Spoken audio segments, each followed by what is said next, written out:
Hey guys, Shane here. Excited about this one today.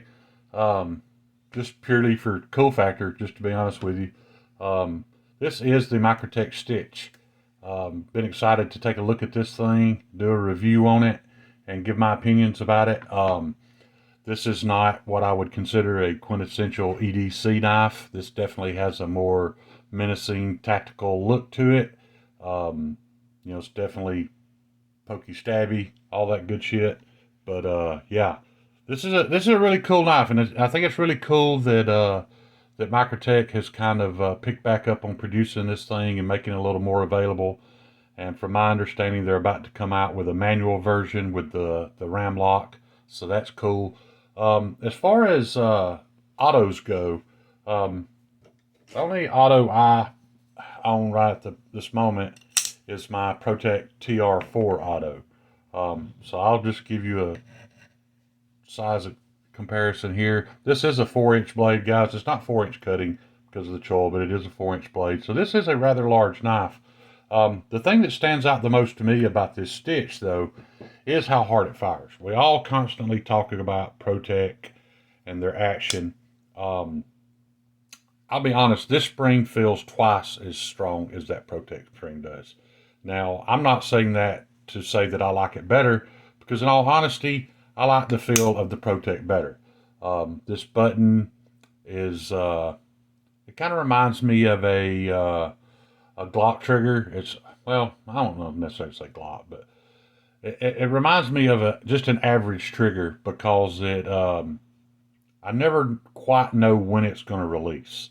It doesn't have a clean break, so I don't know exactly when it's going to release. The whole time I'm mashing it, I'm like, is it coming? Is it coming? And pow. But so yeah, I'm not a huge fan of that, and I'm also not a huge fan of how hard it hits. I just feel like it hits a lot harder than necessary. It doesn't require that much power to deploy that blade. Some people might like that though. Like I said, that's just my personal opinion of it. However, the blade shape, the design, all that is super cool. From what I understand, this is designed by I forget his first name. Last name's Berengi, I think, and Tony Marfione. This is definitely a tactical military style folder, in my opinion. It doesn't have just excellent cutting geometry. It's more, this thing's more built heavy duty for stabbing. And that being said, I was quite disappointed in the factory edge. I've cleaned it up some, guys. This knife is still not where I would want it as far as sharpness goes, but the factory grind wasn't great. So I will tell you, if you're one of those people that is super excited about getting one or about getting the manual, don't be shocked if you have to send this thing out and get a really good edge put on it, because at least in this example, Microtech did not do a great job. What edge you can see there, I did.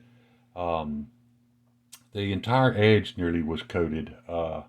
I don't know. It was just kind of confusing. I wasn't super impressed with the edge, but I am super impressed with the knife and the design and the performance of it. All that stuff. It just, if you get one, it may need some edge work, which is not an issue for me. You guys know I'm a big Spyderco fan, and I have to redo the edges on many of my Spydercos, and once again, even on the close, that button, it doesn't really give you a feel for when you've disengaged it, and that spring is so stout that it's just unnecessarily stout. I'll just put it that way.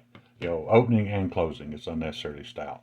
But you know, like I said, with this knife, I think that my main attraction to it is the looks. It's the cool factor of it. These purple G10 scales are super cool. I don't know what this thing sold for. I've tried to look it up, and I'm seeing like 400 plus. I don't know. I don't know if that was prior to them releasing the G10 models. I'm not sure about pricing.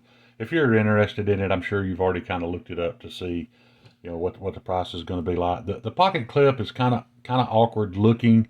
It's got that double dip design to it. If I can get that on camera there, where it touches here, then it dips in again here to get a good lock on your pocket. It works fine. You know, Fortunately, they did smooth out the scale here under the clip instead of extending the texture out, so that's a nice thing. I can't find a stamp anywhere on this blade that tells what the blade steel is. Um, Typically Microtech is good about using high-end blade steels, but I can't find anywhere on it that it tells what the blade steel is.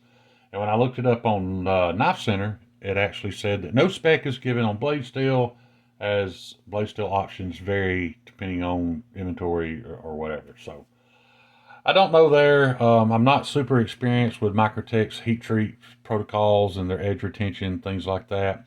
I did notice, I don't know if this is from it rubbing somewhere or if that's from the factory. I don't know what that little shiny spot is all about.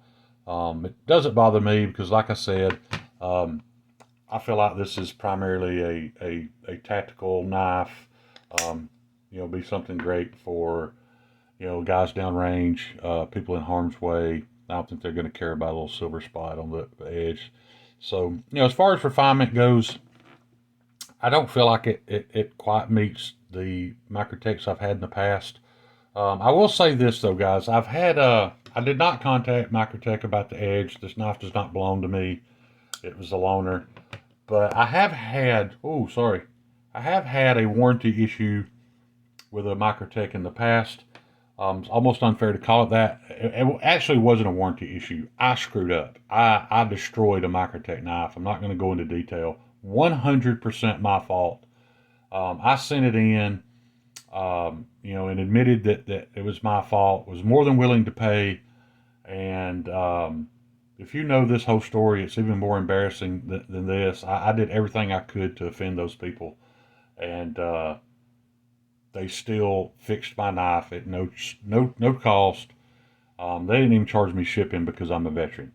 So went way above and beyond what any warranty service is required to do, in my opinion, especially after what I did. So anyway, yeah, this is the Microtech Stitch Auto. I'd really like to check out the manual when it comes out, like I said, because I'm a big fan of the look of this knife. I'm just not a fan of how hard the action is and how, for lack of a better term, how unpredictable the switch is. Now, when I say unpredictable, it's not going to go off in your pockets, guys. It requires a extreme amount of pressure to match that button. I just don't know where in the travel of the button it's actually going to release. That's my issue. It's not as crisp and clean as my ProTech. So anyway, but yeah, I love it. And if if you're a fan of this blade design, this knife design, or you're just a fan of Tony Marfione and his designs in general, hey, by all means, jump on it. I'm pretty sure this was a collab with Borga. Isn't that correct? Didn't Borga do the stitch first? Not positive about that, but yeah, cool knife. A little pricey. Not necessarily for me. I think the manual might be a little more up my alley, so I'd love to check that out when it comes out. But that's all I got for you guys today. Y'all know I appreciate any amount of time y'all spend with me. Peace. Love y'all.